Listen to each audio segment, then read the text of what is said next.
I'm Merrick. I'm Charlie. We're from Exist Immortal and you're watching ROCKFLESH.com.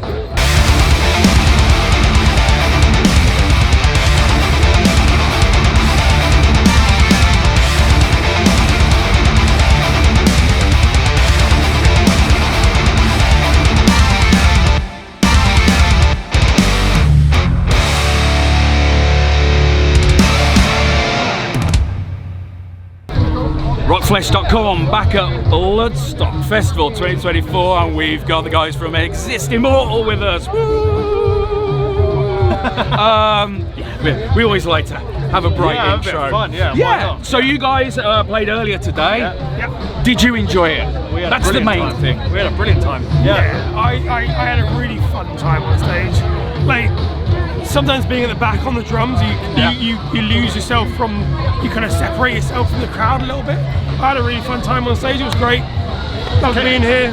Came off stage and sent us loads of photos of the crowd from the stage, so I think he spent most of the set taking photos.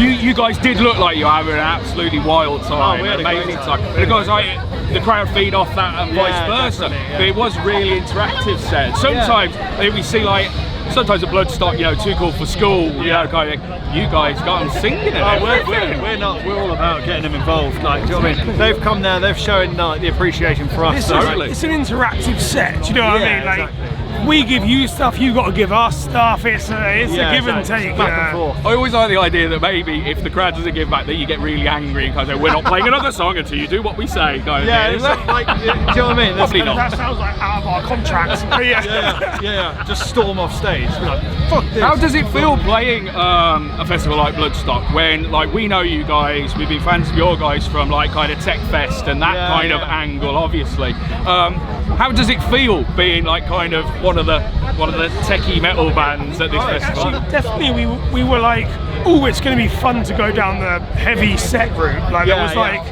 You've answered one of my questions I was going to ask. People always say, carry on.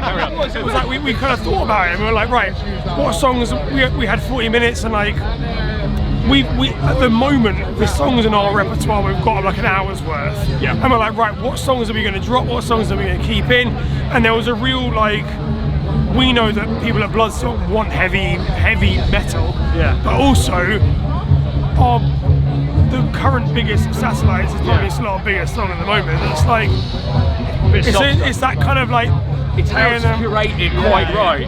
It's getting difficult to curate the set, but yeah, I mean, we had a great time. I think the set we chose worked in the end. The crowd was superb. I think the set worked. Yeah, it was superb. We've done a couple of shows where it's been a bit like, oh, I don't think that will fit the crowd that well. Like where was that one in Nottingham we filled in for Osaya? And it was like a death metal show. We were like backing tracks, and it was like, I wanna get. What's coming out of his mouth? I don't like it. Yeah, we were a last-minute replacement on this festival, and we were on a tour, and it came up. We're like, yeah, perfect, cool. This fits on the scheduling. Everything was great. And then the band on before us was saying they were like an old school band. They were decent, and they were saying stuff like, yeah, all these bands, we don't have any backing tracks or singing, none of that stuff. You're like, and we were like, oh, let's do it. And then we got on with shit moments. Synths and shit. The crowd went down really well. The crowd loved it. So it didn't matter in the end. Everyone loves a bit of a sing-along. This is the thing. I think if you're a good band, you're a good band, aren't you? Kind of thing. You know, you're going to always translate. Obviously, the set today, you had Meg come on, and do Higher Ground. Meg, How did that come about? Getting her involved. So we've I've known Meg for a long time. I work with Vexed as well on the songwriting thing and like producing. So we've been good friends for ages, and it's been something we've been meaning to do for a while. But like this time on this song, the kind of stars aligned, and their label and our label were kind of able to make that happen in a way that was like work for everyone. Yeah. So we were like, yeah, sick. And then when we were doing this like a few weeks ago, I asked her, I was like, do you want to come and do the song on Bloodstock? She was like, yes, absolutely. Absolutely 100%. So we're like, okay, this is going to be sick. This is going to be. It'd be like a case of hiding her away in the van until like the set goes. She was just waiting on the side. I don't think I think it's that deep. You can't, she's a big personality. You can't. Exactly, like, exactly. I saw when she came on, a bunch of people like. So that and was also cool. coming from a band with 2 gingers in it, she's got brighter hair than any of us. Yeah, so yeah. like,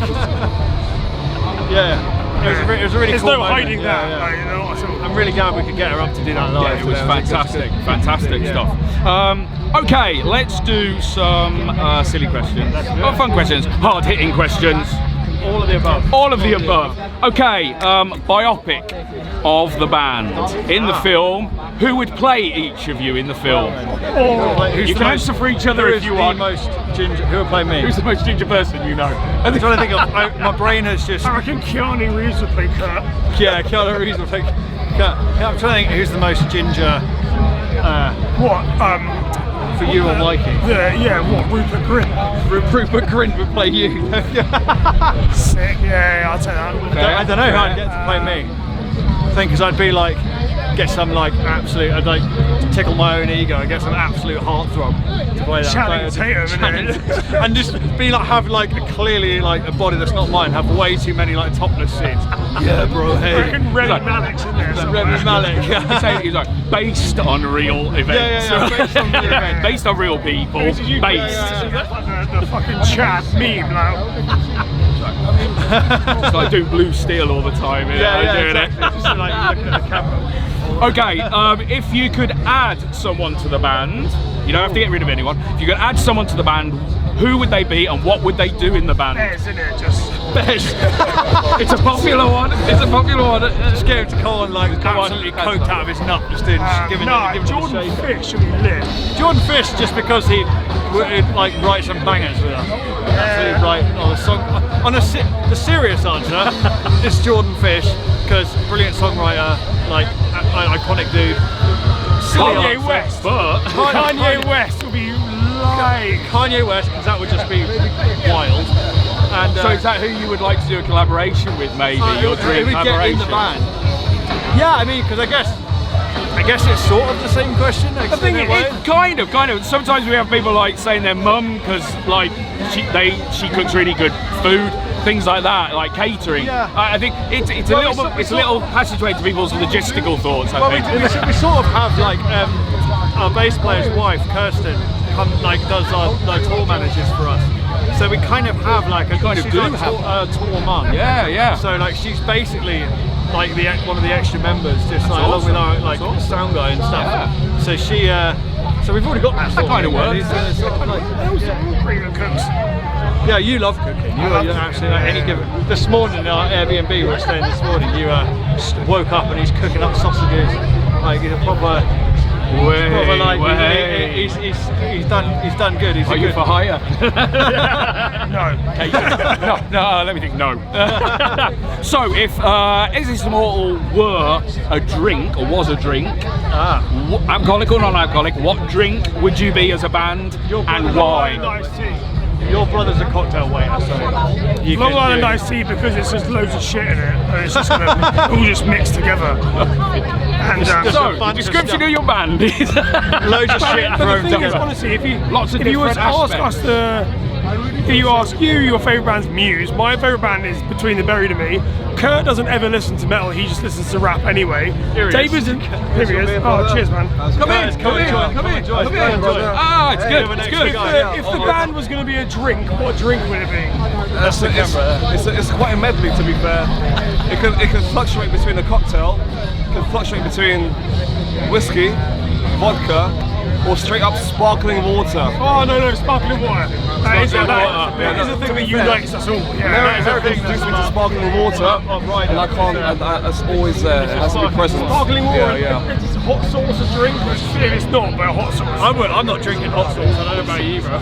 So there you go, a mixture of Long Island iced tea, whiskey, sparkling water, hot sauce. Sounds absolutely horrible. I mean, I might not order it, but someone might. Who knows? Who knows? Actually, kind of a serious question I wanted to ask you guys was: there's so much that goes on in, say, each individual aspect. Say, you're drumming, the guitar playing, and singing. Yes. How do you on earth start piecing that together? Like, what's the first part, say, of the writing kind of process? Everyone in the band, I appreciate, are such great songwriters. So someone has a foundation, and then we bring it over across to the rest of the members, and then we all come together, piece out. All right, cool. This sounds great. This sounds beep. And then after that, we just all layer it together, and it becomes a whole song. Yeah, he's also generous. He also, like, what quite often we'll do is we'll all meet up, and then he will stay up until 7 o'clock in the morning, and then he'll just be like, here's some riffs I wrote, and we're like, right, we're going to make a song out of You this. had to say that, he couldn't say that. I mean, no, but with a riff, and then The whole of our album, Breathe, was written at about 4 a.m., about 3:40, something like that. Fun fact, yes, Darkness of an Age. ages ago, yeah, Darkness of an Age. We was recording everything in Merrick's shed in the back of the house, back in the day, and they all went to bed.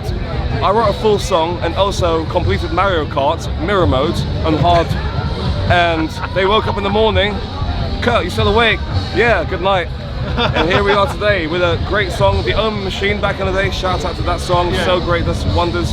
And change of shift. yeah. And every time we come together, it's a great time to collaborate and then write a banger after banger. Honestly, my favourite thing about it is like we come at it from such completely different angles. Like you come at it from like a rap angle, you come at it from you're like a traditional song. You being a producer, you're like a very traditional like right, what makes this song work?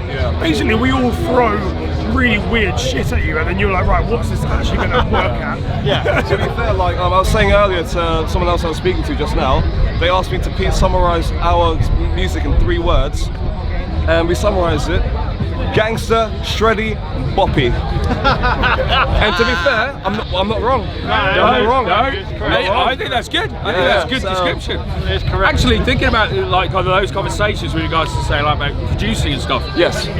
If we think about writing, recording, playing live, which order of enjoyment would you put those in? Playing live is number 1. Recording is the worst, but when you see the release of Recording it, is the bottom. Even as somebody who produces stuff as well. Even as Interesting, yeah. So because he's got to record us. I prefer. I don't mind recording these guys. I don't mind pressing the buttons. Yeah. But like, my least favorite part is doing the actual recording myself. So like, I don't hate it. It's fine. I'll enjoy it. I like doing it. But in that list of those 3, in the recording set, I like the satisfaction just after you finished recording. Yeah. When you're like, oh yeah, I've done it now. Satisfaction point. That feeling is like on the last album we had a horrible time doing one song, and I was like, this is fucking bullshit, man. I've got a tantrum. Oh, I'm Charlie. I've got a Don't tantrum. do it anymore. That kind of thing. Yeah. I went outside with my girlfriend and stuff, and I was like, this is bullshit, man. I'll fucking over this song. Anyway, came back in, did it again, but then like that feeling of like, I've done it now. I'm like, that's really nice. And then everything's fine, and it's all happy again. That's what happens. Just get it out of your system. Get it out of your system. Right, cool. Well, what can we expect from you guys over the next 12 months or so? Well, You're allowed to tell us. Gangster, shreddy, pops. There's loads of ingredients On in a the pot. t-shirt, back of a t-shirt that needs to go. There we go. I mean, there's so many ingredients in the pot. In all seriousness, we've got some new songs and some new tour dates to announce. So there we go. That's all. We dropped a new song today, didn't We you? did, yes. Hollow? Hollow, yeah. Hollow. Yeah, It's the heaviest one we've released in a long time. Everyone needs to get on all streaming platforms. Get on that. All streaming platforms. It's out today. But so there's more coming. More coming. Excellent. And touring. Yeah, I got some more dates to announce. So we're just waiting on them. So yeah. The juicy Stuff to teasers come. once again. Yes, exactly. Well, everyone would hate me if I just came out and dropped dates. Exactly. Sometimes people let slip, so we got to ask the question just in case. But no, awesome. And obviously the review, the photos from your set, all the other interviews will be available on rockflesh.com. But thank you guys very much for spending some time with us. Thank you for having us. Thank you for having us. Pleasure. Thank you for having us. Appreciate everyone. We've been ROCKFLESH. See you soon. ROCKFLESH.